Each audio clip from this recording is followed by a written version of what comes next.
Hey guys, in this video I'm going to show you clips from various interviews of mine where veteran musicians share songwriting advice. All the interviews were conducted for my documentary, What is Classic Rock? If you want to see the full documentary, the links are available below.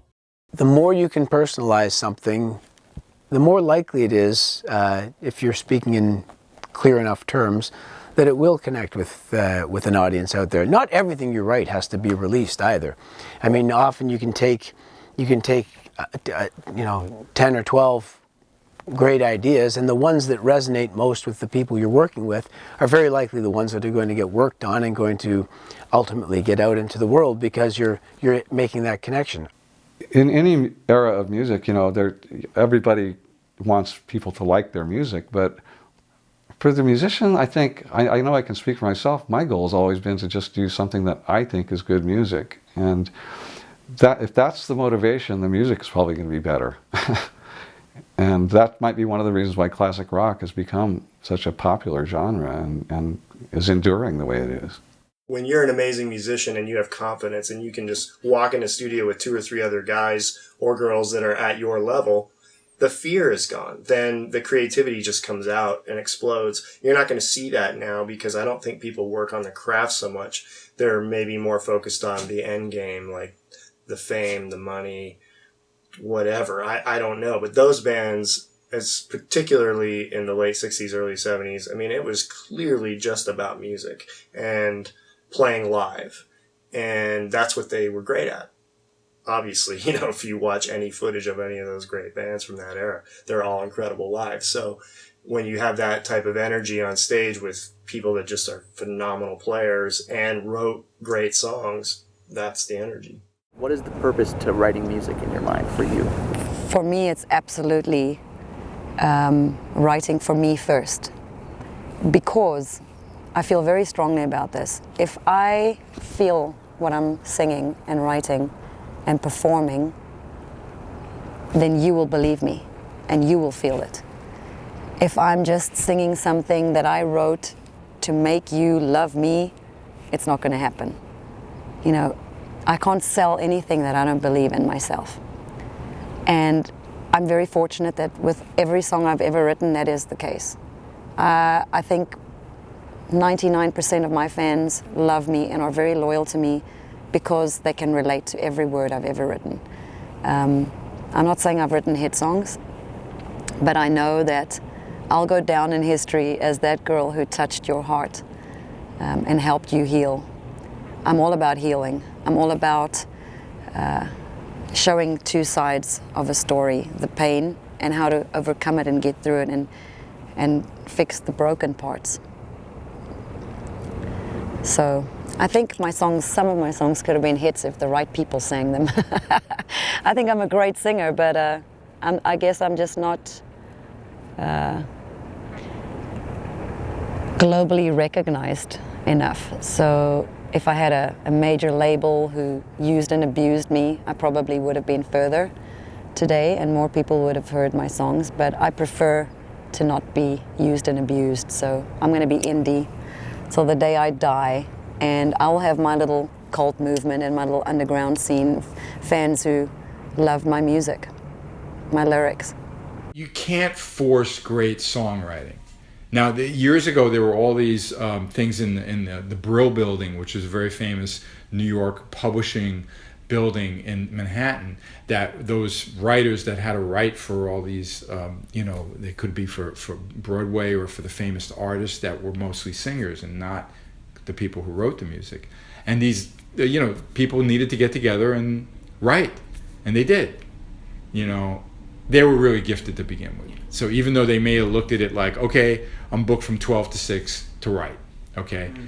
But I will admit that most artists, it's not structured like that, if you get what I'm saying. Most artists, they're just inspired by something. Their heart's broken, they play a sad couple of chords, and next thing I know, they're writing this incredible love song about you know, something that they feel, you know.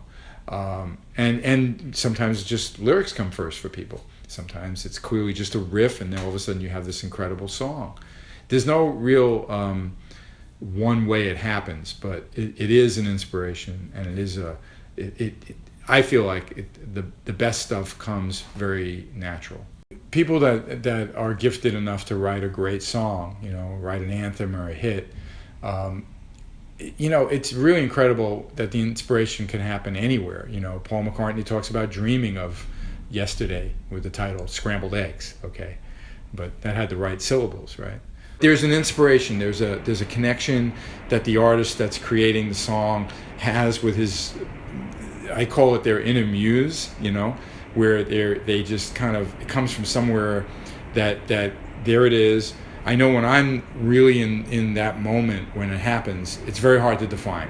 You know, you want it to happen all the time if you're trying to write an album, you know, but just suddenly you're playing the guitar and maybe you're even watching TV while you're playing the guitar and all of a sudden your fingers are doing a certain riff that you think, this is cool. And then you mute the TV and you try to record it and capture it, and maybe you finish it right then, maybe you just tuck it away and then revisit it a while later. There's no rule to it. I really don't feel there is. Certainly when you're going to collaborate with somebody, you know, if Keith Richards and Mick Jagger are going to write a song together, you know, maybe Keith has some ideas, he presents it to Mick, and they develop it from there. I mean, that's how it worked with me with Kiss. But I will say that music that I've written completely by myself, it's really interesting how sometimes it can really, like, you like own it. You become the chords and the melody, and you just kind of feel it, and you kind of just like bleh, you know what I mean, and hopefully capture it. And it's real interesting that you can imagine what the other instruments would play, even though, you know, they're not there, those instruments. You're not in a studio, you're not working with other players.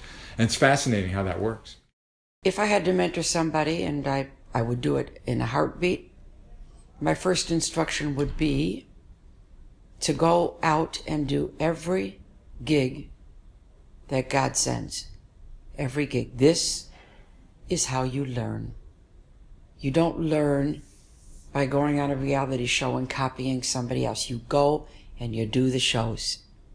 I don't even know if that exists anymore. The circuit that I came up on when I was 14, the normal was 5 shows a night, 45 minutes on, 15 minutes off. That was normal. And you very often had to play the first set with maybe one person in the bar, sometimes nobody.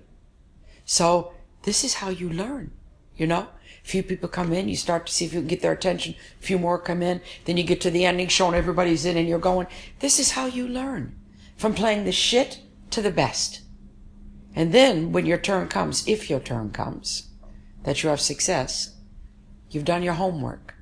And there you had my whole speech there. That's what I would tell somebody up and coming now. When I was 20 years old and Twisted began, I don't think I would have ever asked someone who was 60 where the music industry was going, because I don't think I really gave a damn. I think that I would look around at my peers and see where, I call it observing your playing field and seeing where the scene is at, rather than go to, let's say, Elvis Presley's producers and go, hey man, give me some advice as to how I can move forward in life, because I don't think that they're seeing things the way I'm seeing things. Now maybe when they were 20, they were seeing things their way, but I was 20. So when I talk to 20-year-olds, I say to them, number one, I didn't have a mentor. I never had a mentor. And number two, I was smart, and I just looked around me. I think it was impossible to think that before the Beatles came, nobody thought the Beatles were going to come. And before Elvis came, no one thought Elvis was going to come. And when disco came, nobody thought disco was going to come. And when Michael Jackson exploded, nobody thought that that was going to happen. And when rap happened, no one thought that would last for 40 years. And when metal blew up, nobody knows. And it should never be predictable. When it becomes predictable, it becomes old.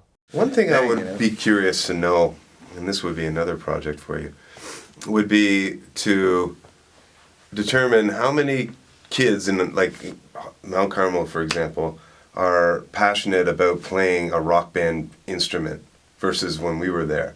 Because when we were there, there was lots of about four full-fledged bands playing shows and stuff like that when we were in high school. And there must have been a smattering of other musicians that would have liked to have done that. I wonder if there's the same amount of people still doing it at the same age group, or if that has tailed off, because that's another reason why there's not enough bands or not good bands or anything like that, because maybe people aren't playing rock music anymore on their own time. Picking up a guitar. There's probably a general feeling with people that they could get their 15 minutes of fame a little easier than maybe when we grew up because of social media and all that kind of stuff. But it was never like for us, you know, when we were. It was never about that. It was never about that. Like that. I guess in some way, every single guitar player or bass player, singer or drummer, they all dream of playing, like at a an arena and like that's like. But it is such a distant planet that you can't even imagine how to even get there. We always just focused on when our next practice would be, or if we could focused ever on get just a gig, and trying to write stuff that was quality that we cared about, and hopefully it would like other people would see the beauty in what we were doing.